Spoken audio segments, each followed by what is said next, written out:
저희 첫째 딸이 지난주에 이제 대학을 가기 위해서 이제 시카고에 보내고 왔습니다.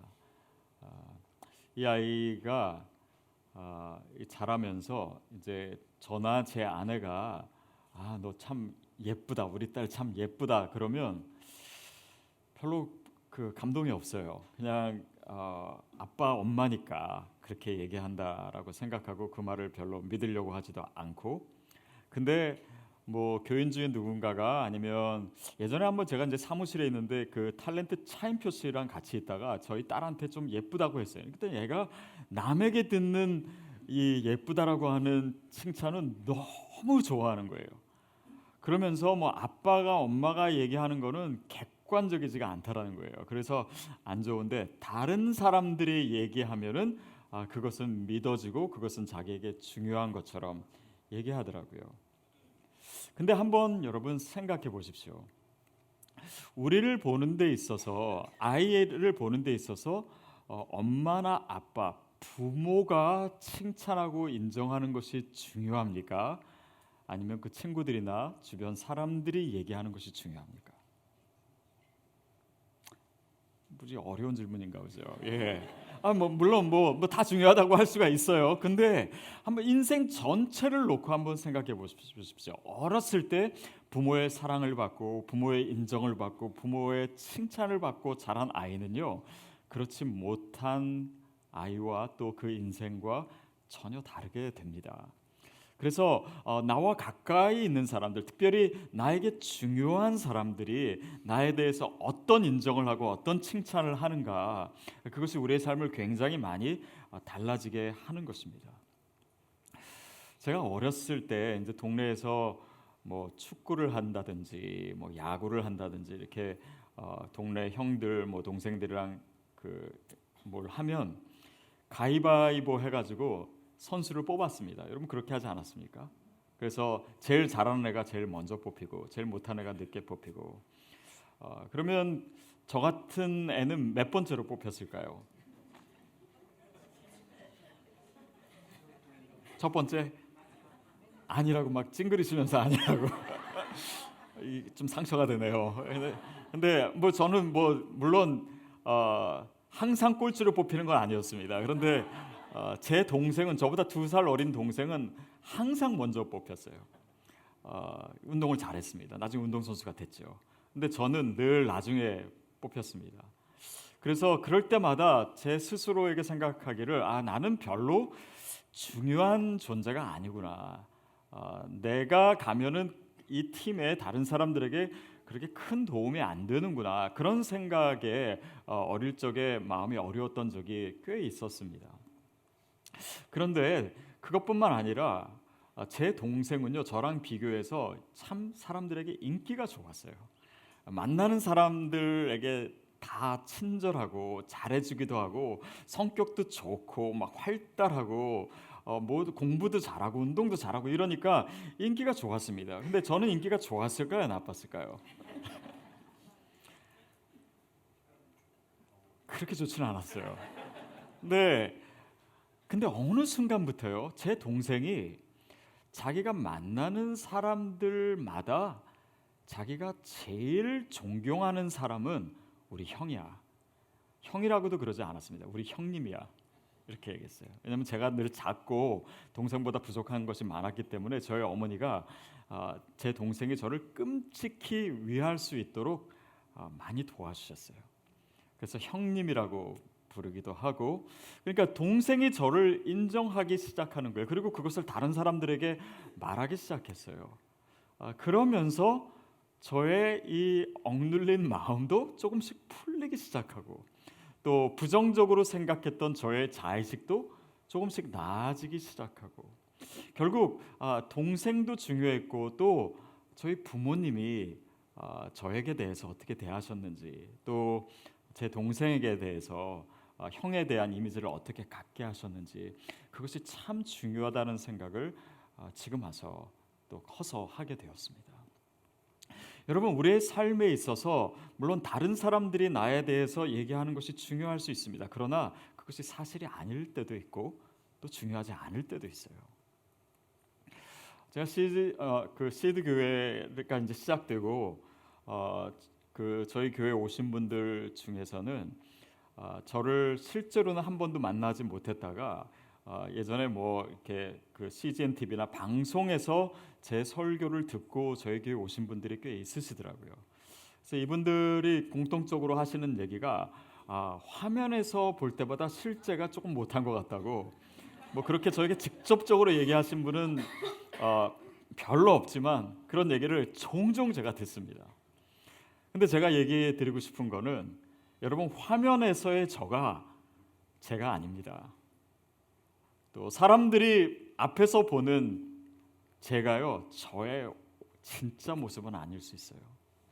어쩌면 저를 잘 아는 사람들이 저를 보는 것도요, 진짜 제 모습은 아닐 수 있습니다. 심지어는 우리의 가족이 나를 보는 모습도요, 그 자체가 절대적 진리는 아닐 수 있습니다. 왜냐하면 우리 인생에 있어서 나를 가장 잘 아는 분은요, 심지어 나 자신도 아니에요. 그분 누구십니까? 하나님이세요. 왜냐하면 하나님이 나를 만드셨기 때문입니다. 하나님이 나를 만드시면서 내 인생을 향한 계획을 가지시고 목표를 가지시고 설계하시고 또 나의 삶을 이끌어 가시기 때문에 내 인생에 대해서 가장 잘 알고 가장 정확한 평가를 내릴 수 있는 분은, 사실은 유일한 분은 하나님이세요. 그래서 그분의 시선이 우리에게 중요한 것입니다.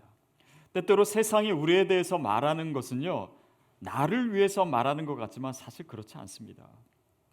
뭐 예를 들면 직장에서는 나를 위해서 그 뭐 직장 상사나 동료들이 얘기할 때 내가 보다 더 생산적인 사람이 되기를 원할 거예요.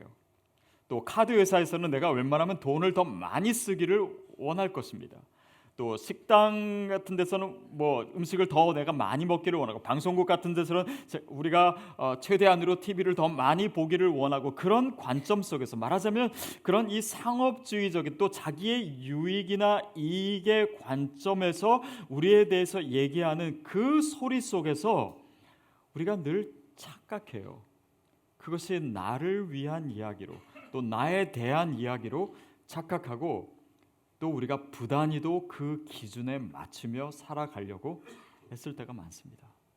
꼭 이런 집을 가져야지만 행복한 것처럼, 또 다른 사람이 가지고 있는 것 내가 가지고 있지 않으면 불행한 것처럼, 그렇게 그 문화와 그 소비주의적 의식 속에서 나의 가치관도 거기에 동화되고 함몰되는 가운데 우리 자신을 스스로 보질 못해요. 그리고 때로는 우월감에, 때로는 열등감에, 그리고 그것 때문에 힘들어하면서 살아갈 때가 참 많습니다. 마치 이런 거예요. 어느 누가 저랑 진지한 대화를 나누고 있습니다. 뭐 예를 들면 김한석 목사님과 제가 뭐 시드 교회에 대해서 아주 진지한 이야기를 나누고 있어요. 우리 교회의 비전과 또 하나님께서 지금 행하시고 있는 이 아름다운 일들과 성도 한 분 한 분이 얼마나 귀하고 또 그분을 통해서 우리가 느끼고 배우고, 이런 것들에 대해서 진지한 얘기를 나누고 있는데 어느 누가 갑자기 끼어들어서 시드 교회는 뭐 건물도 없다면서요? 또 뭐 몇 명 정도 나온다면서요? 뭐 헌금은 얼마라면서요? 뭐 그런 숫자나 눈에 보이는 것으로 교회에 대해서 얘기한다면 아마 제가 듣는 순간 되게 당황할 것 같아요. 그리고 그 얘기가 별로 우리에게 중요한 얘기가 아닐 것 같아요. 마찬가지로 우리의 삶에 대해서도 그렇습니다. 하나님께서 정말 우리의 삶에 얼마나 아름답고 귀한 계획을 가지셨는지, 그 하나님과의 관계 속에서 얘기할 수 있는 것을 단지 내가 어떤 직장을 가지고, 내가 어떤 직업을 가지고, 내가 무엇을 하고, 내가 무엇을 가지지 않고, 뭐 이런 것 때문에 내 인생을 함부로 평가하고 나의 외모로 내 인생을 얘기하고, 그렇다면 그것이야말로 얼마나 황당한 얘기가 될 수 있습니까? 그러나 중요한 건 많은 사람들이 그 이야기를 너무 심각하게 받아들인 나머지 나의 생각마저 거기에 동화되고, 또 나도 다른 사람들을 판단할 때 그런 상업주의적, 세속주의적 생각 속에서 이야기하고 평가할 때가 너무 많다라는 거예요. 나를 지으신 하나님의 손길, 하나님의 의도는 우리가 무시한 채, 왜 그런 평가와 왜 그런 기준과 또 왜 그런 이야기들이 우리 삶에 그렇게 많은 것일까요? 또 세상에서 그렇게 들리는 이 소리가 하나님이 말씀하신 것과 다른 것일까요? 요한일서 3장 1절 말씀 우리 같이 한번 같이 읽어보겠습니다. 요한일서 3장 1절 시작. 보라, 아버지께서 어떠한 사랑을 우리에게 베푸사 하나님의 자녀라 일컬음을 받게 하셨는가. 우리가 그러하도다. 그러므로 세상이 우리를 알지 못함은 그를 알지 못함이라. 하나님이 우리를 어떤 사랑으로 사랑하셨는지, 얼마나 사랑하셨는지 사람들 그거 잘 알지 못합니다. 더욱이 우리에 대해서 그들이 세상이 알지 못하는 것은 그들이 하나님을 알지 못하기 때문이라는 거예요. 다시 말하면 하나님을 모르면요, 우리에 대해서도 알 수 없습니다. 하나님에 대해서 모르면 다른 사람에 대해서도 우리가 알 수 없습니다. 하나님에 대해서 제대로 알지 못하면 나에 대해서도 알 수가 없는 거예요. 왜냐하면 크리스찬에게 있어서 이 인간론은 항상 신론에 근거합니다. 하나님이 누구신지를 알아야, 그분이 창조주이심을 알아야 내가 피조물임을 알아요. 그분이 토기장이심을 알아야 내가 진흙임을 압니다. 그분이 포도나무이심을 알아야 우리가 가지라는 것을 알아요. 그분이 목자라는 것을 우리가 알아야 우리가 그분의 어린 양이라고 하는 것을 알 수 있습니다.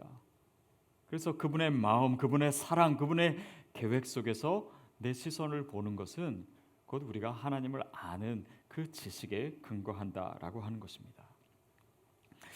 제가 서울에서 섬기던 교회가 강동 지역에 있었습니다. 그리고 그 강동 지역 그 암사동에 가면은 유명한 김치찌개 집이 있어요. 근데 그 가게 가면 굉장히 재미있는 것이요, 그 김치찌개 사장님이요, 요만한 회초리를 들고 다닙니다. 근데 이 회초리가 이렇게 맞으면 아프는 게 아니고 별로 안 아픈데 소리는 굉장히 크게 나는 그런 회초리를 이렇게 뒷짐지고 이렇게 다니시면서요, 사람들이, 손님들이 얘기하는 것을 듣습니다. 근데 주문할 때 뭐든지 아니면 얘기할 때 그 집 김치찌개를 김치찌개라고 얘기하면 그분이 한 대씩 때리세요. 왜 때리냐면 그분이 원하는 대답이 있기 때문이에요.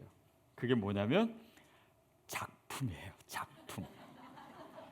작품이라고 불러야 돼요. 그래서 그 집에 가는 사람은 그거를 알고 가면은요, 그분이 또 새 돈으로 1,000원짜리를 주머니에 들고 다니시면서 작품이라 부르는 사람한테는 1,000원을 주세요. 재밌게 하고 일종의 어떤 익살스럽게 하시는 거고 또 홍보의 일종일 수도 있는데 자신의 김치찌개에 대한, 요리에 대한 자부심이 엄청난 겁니다. 여러분, 하물며 우리가 김치찌개보다 못하겠습니까? 하나님이 우리의 삶을 만들어 놓으시고 얼마나 기뻐하시고 얼마나 자랑스러워하시고 그분의 자존심과 그분의 자랑이 바로 내 안에, 우리 안에 있다는 것을 기억해야 됩니다. 그게 토기장이가 바로 진흙으로 우리를 만드셨다라고 하는 것이에요. 하나님께서 우리를 창조하셨다. 우리 각 사람을 그분의 계획과 그분의 그 섬세한 손길로 만드셨다라는 거예요. 그래서 오늘 본문에는 그분의 손으로 우리를 지으신 바라 이렇게 얘기하고 있습니다. 여러분, 손으로 만들었다라고 하는 것의 중요한 결과가 뭔지 아십니까? 그것은요, 다 다르다는 거예요. 기계로 만들고 기계로 찍어낸 것은 똑같을 수 있습니다. 그러나 손으로 만든 것은요, 똑같은 종류의 것을 만든다고 해도 다 달라요. 그것이 특징입니다. 하나님께서 우리를 손으로 만드셨다라고 하는 것은 물론 우리의 물리적인 손을 얘기할 수도 있겠지만 그 의미로서 우리가 다 다른 거예요. 모양도 다르고 또 키도 다르고 얼굴도 다르고 지문도 다르고, 그런데 이런 단지 물리적인 다름뿐만 아니라 우리의 인생, 우리의 개인 한 사람 한 사람을 향한 하나님의 계획과 목적과 쓰임새도 다 다르다는 것입니다. 하나님은요, 우리를 만드실 때 그냥 사람 A, B, C, D 이렇게 만들지 않으셨어요. 우리의 이름을 지어주셨습니다.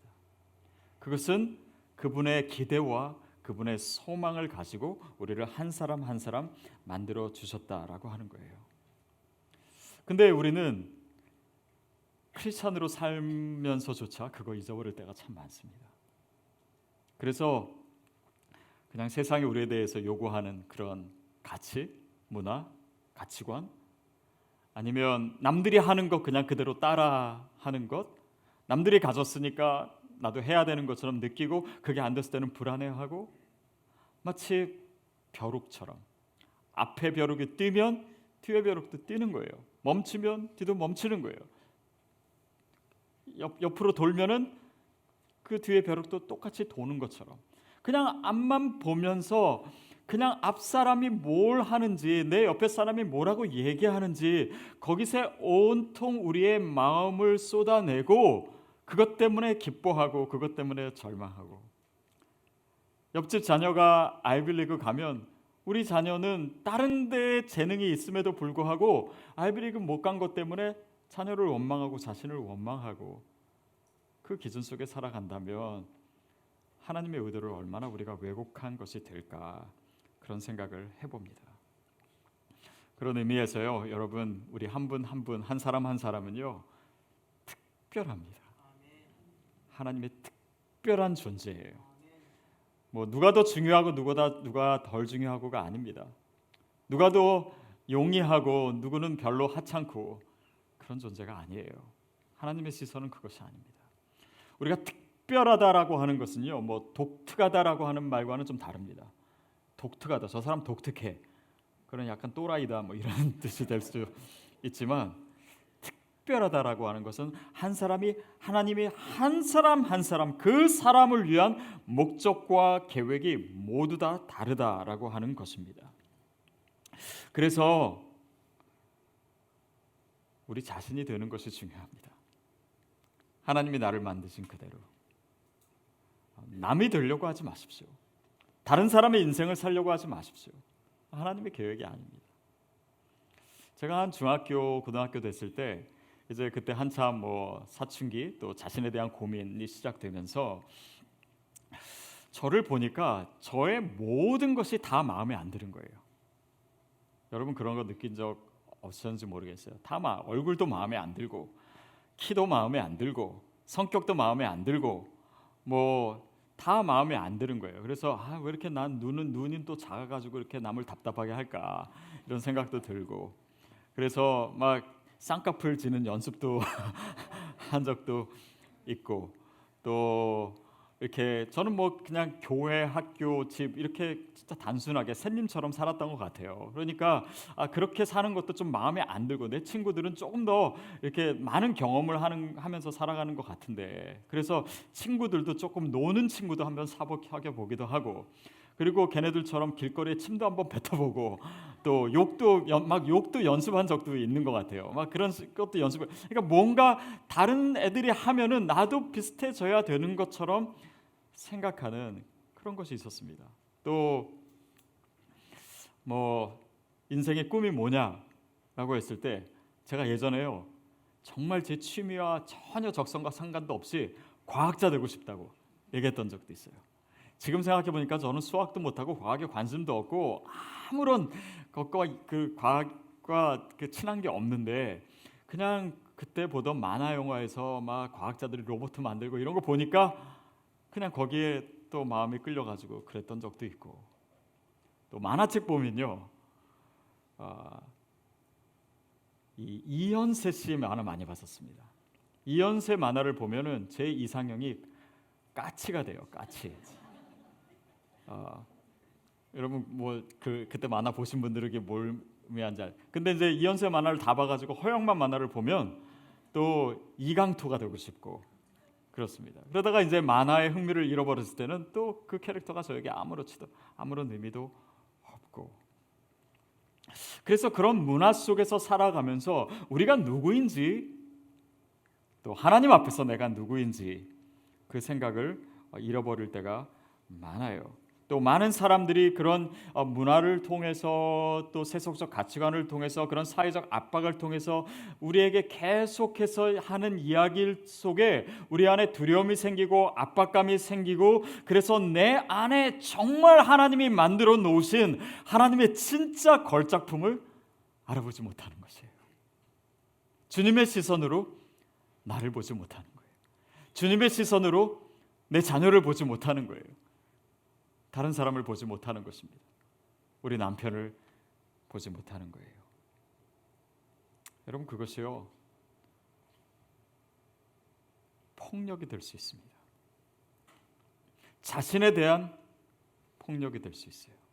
우리 자녀들에게 너는 무조건 변호사 돼야 돼. 너는 무조건 의사 돼야 돼. 왜냐하면 우리 옆집 애가 그렇게 됐기 때문에 라고 한다면 그것이 폭력이 될 수 있습니다. 더 나아가서 하나님의 계획에 대한 저항이 될 수도 있어요. 그래서 오늘 우리가 믿음으로 산다라고 하는 것이 나와 다른 사람 또 그 시선에 얼마나 중요한 것인지를 다시 한번 알게 됩니다. 결국 그러는 가운데 우리의 삶의 기쁨을 잃어버릴 수 있어요.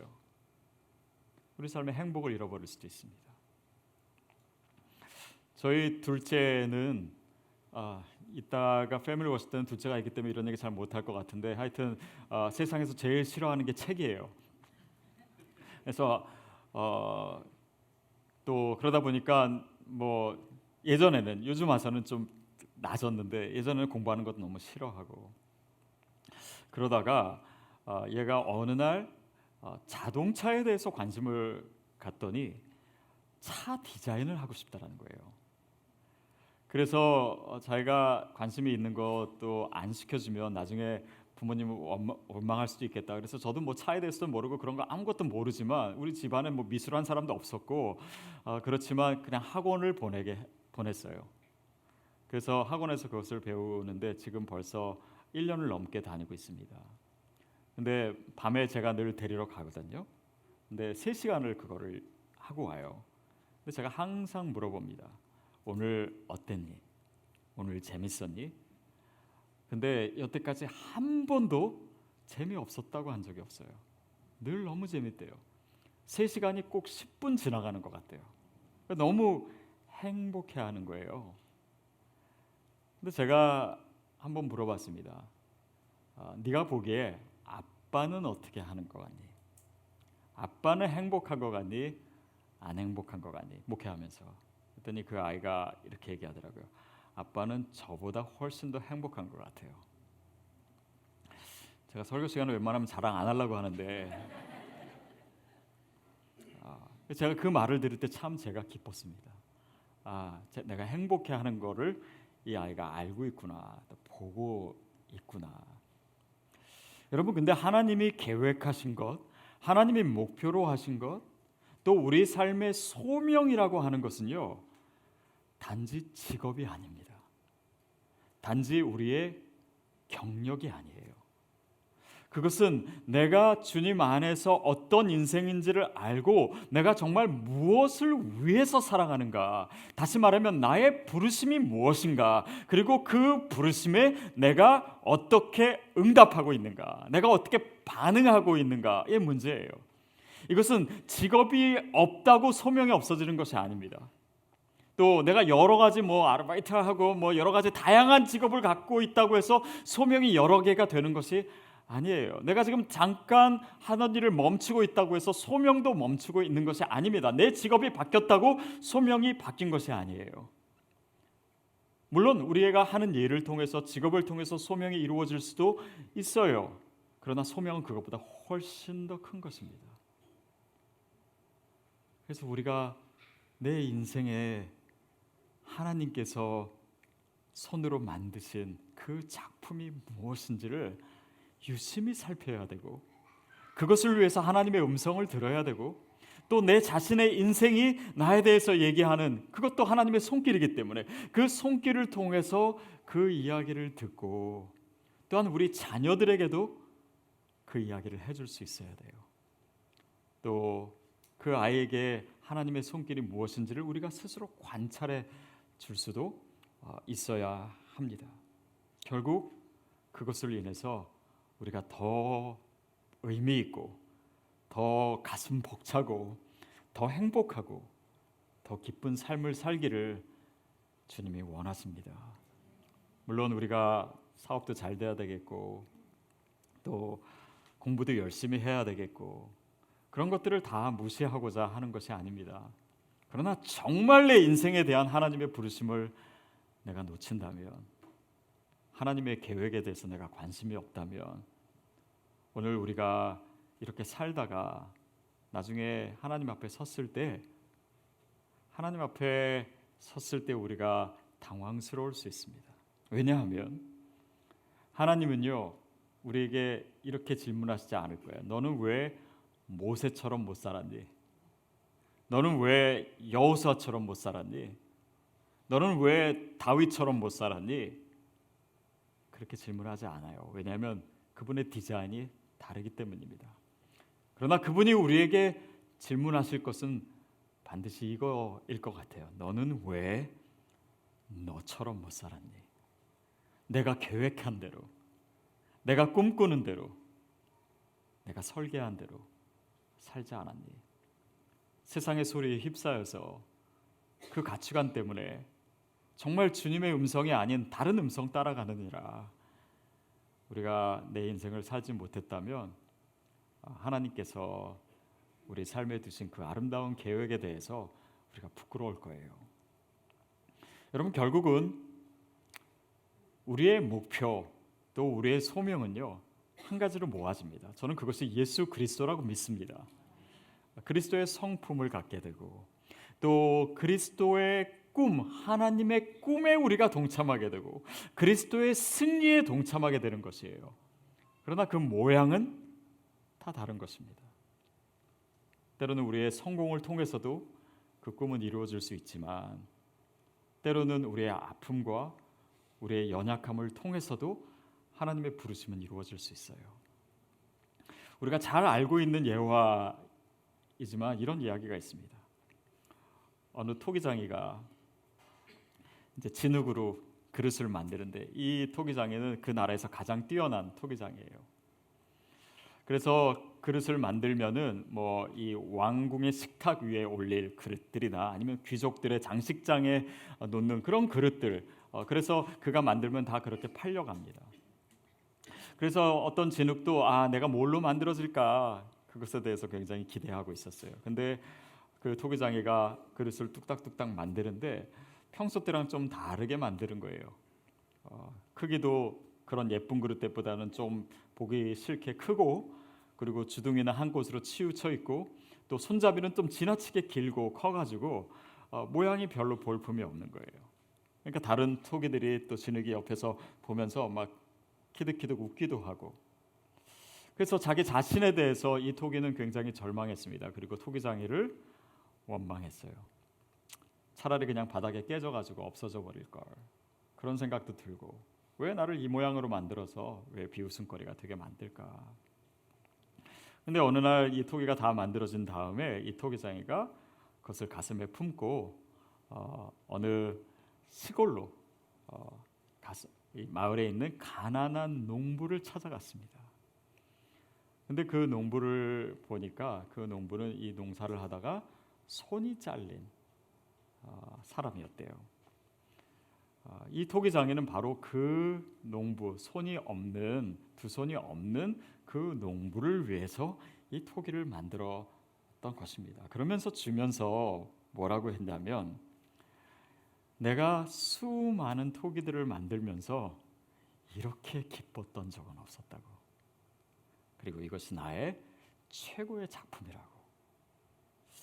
그제서야 이 토기는 자기가 이렇게 만들어진 그 의미와 목적을 생각할 수 있었다고 합니다. 여러분, 어쩌면 우리는 내가 스스로 생각하기에 화려한 토기일 수도 있고 예쁜 토기일 수도 있고 또 귀한 토기일 수도 있습니다. 그러나 우리 인생의 어느 한 부분은 내가 원하지 않는 모습을 하고 있는 것도 분명히 있을 거예요. 그런 상황도 있을 것이고 또 그런 관계와 만남도 있을 수 있습니다. 그러나 하나님께서 내 인생을 만드신 것이 분명한다면 하나님이 내 인생을 누구보다도 잘 아시고 나를 이끌고 계신다는 것이 우리 믿음 가운데 받아들여졌다면 그 안에 내 인생을 보시는 하나님의 시선도 우리가 갖게 되는 것입니다. 그리고 그 믿음에서 또 그 음성에서 흔들리지 않는 인생을 살아내는 것, 저는 그것이 소명이라고 생각합니다. 저와 여러분에게 오늘 주님께서 가르쳐 주시는 내 인생에 대한 지식들이 새로워지기를 바랍니다. 그리고 그 가운데 주님께서 우리 삶에 두신 그 놀라운 아름다움과 기쁨과 행복을 놓치지 마십시오. 그것을 잘 간직하십시오. 그리고 그것을 누리십시오. 그래서 우리 삶의 기쁨을 잃지 않을 뿐만 아니라 정말 주님께 감사하고 우리의 온 목소리를 다해 주님을 힘껏 노래하고 찬양할 수 있는 그런 최고의 작품이 되시기를, 그 걸작을, 내 안에 있는 그 걸작을 발견해 내시는 여러분 되기를 주님